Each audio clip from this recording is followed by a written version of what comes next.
Penggunaan thumbprint yang diletakkan di pintu masuk sekolah, pejabat sekolah dan pintu masuk asrama adalah bertujuan untuk memudahkan guru-guru merekod kehadiran pelajar yang hadir ke sekolah.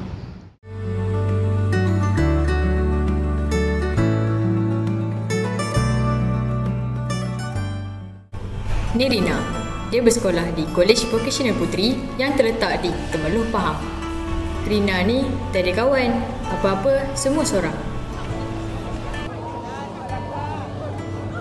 Pergi sekolah seorang. Belajar pun seorang. Dia tak ada keyakinan untuk ada kawan macam pelajar lain.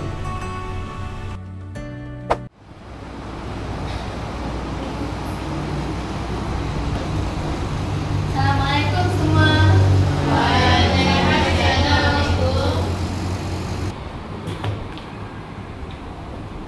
Baiklah, saya ambil kehadiran dulu ya. Hana? Saya. Syaza? Saya. Umairah? Saya. Rina? Rina dah seminggu tak datang, cikgu. Kenapa seminggu dah dia tak datang? Tak tahu. Takkan kawan sendiri pun tak tahu.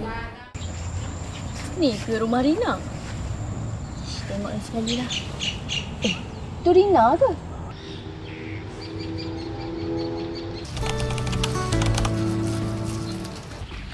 Assalamualaikum. Waalaikumsalam. Ya, ni siapa?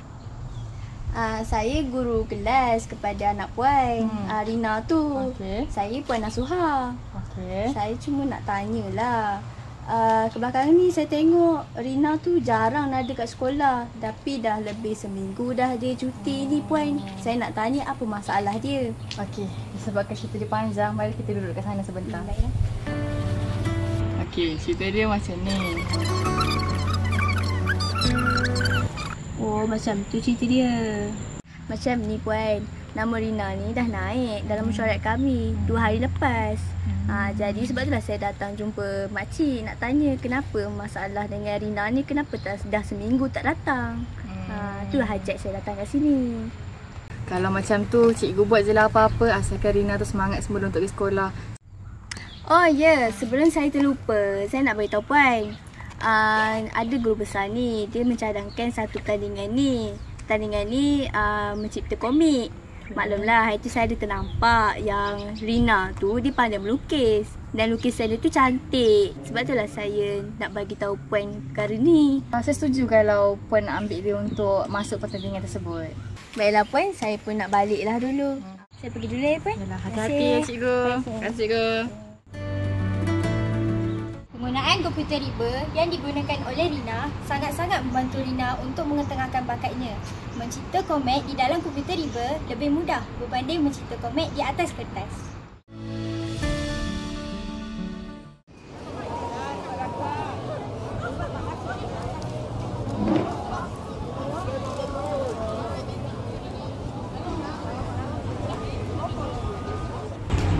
Ramainya saingan. Bolehkah aku buat ni? Dan akhirnya